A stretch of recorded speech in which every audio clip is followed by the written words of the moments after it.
Hey, what's going on YouTube? I'm back in my 2018 Subaru WRX. Today I wanted to go over my aftermarket Android head unit here, and I know that there's been a lot of you who's been asking, hey Tom, how's everything going with the aftermarket head unit?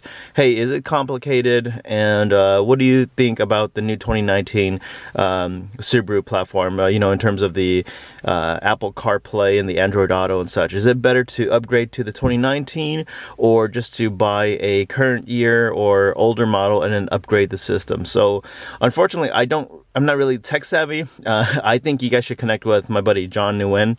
He's way more savvy when it comes to this, but just from my personal experience and from what he has relayed to me, if you have the HK upgrade system, it'll be a tad bit more complicated when you upgrade to an aftermarket.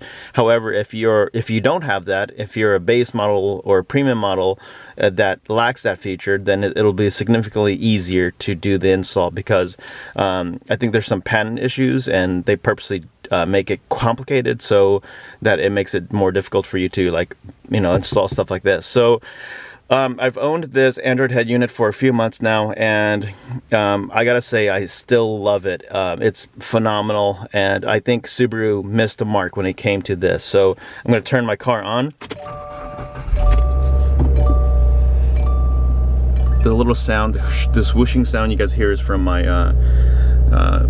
dash cam here. And so, as I said before, guys, what I did was I put the wiring through here, lined it through the roof, and then through the A-pillar down below, right behind the glove box, and then it goes in, and then it connects to this piece right here. And so in yesterday's video I talked to you guys about the extra cord that I received from the having this Android head unit.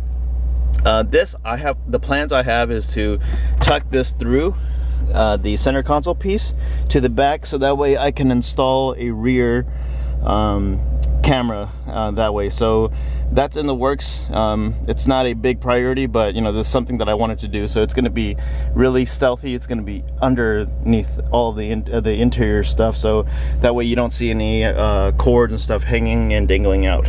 So this is the homepage. To be honest, I'm an Apple user. I'm not really familiar with Android, but this is very user-friendly. And to be honest, guys, I don't use all of the features. I don't think I'll ever be able to use all of the features, but you know, this is amazing. I wish that this came standard from Subaru, but again, when it comes to the infotainment system, Subaru is quite lacking in that regard. So these are what I've chosen to be my like immediate go-to, but it's essentially like any type of smartphone. So you just hold on to it and you could drag it. See, so I could drag it onto the next page if I really wanted to. But this is pretty much my setting. So radio I actually haven't used quite often since I Bluetooth. This is the Bluetooth feature that connects with my phone, which I have right here, and I'll go over shortly. And then this Bluetooth is for phone calls.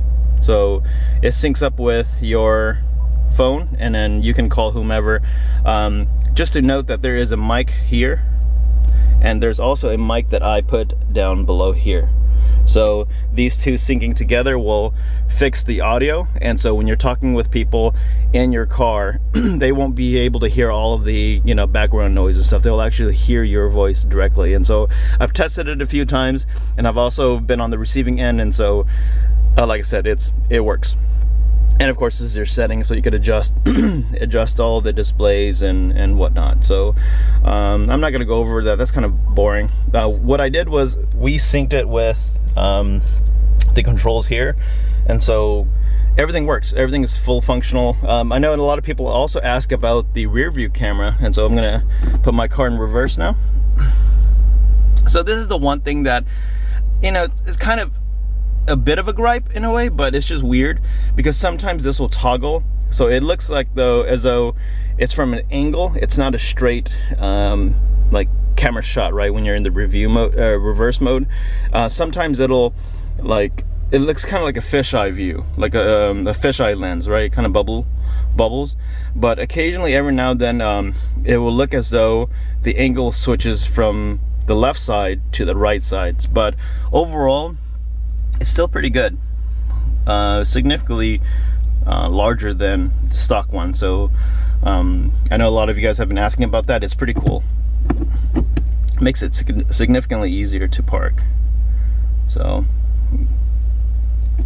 and then the last thing I just want to go over really quickly is the Bluetooth music. So it connects immediately. So if you have your music on already, or if you're in this screen, it'll connect instantly. So I'm going to play a non-copyrighted music from one of my playlists and just have you guys see it.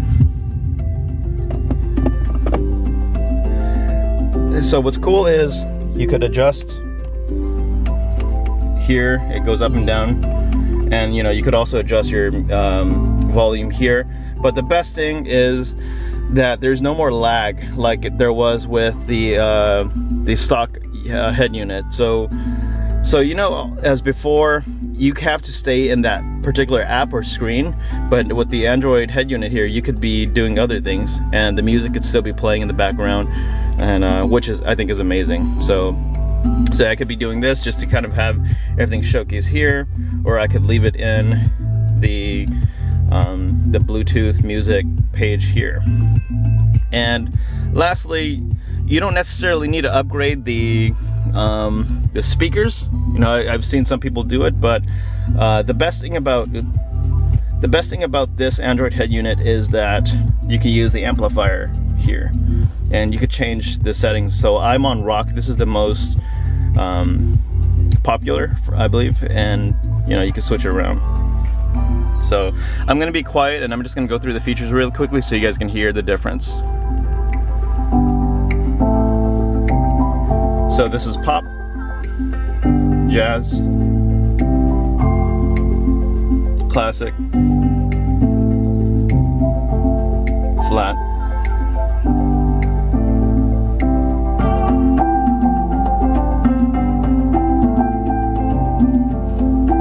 so yeah, I'm not sure if, to be honest, I'm not even sure if you guys are going to be able to catch it, but it's nice to have that variety. So I'm going to put it back to rock.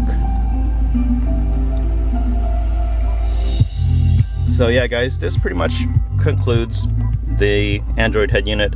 I'm going to put a link down below to the head unit that I purchased, but if you guys have any questions, I recommend checking out John's channel.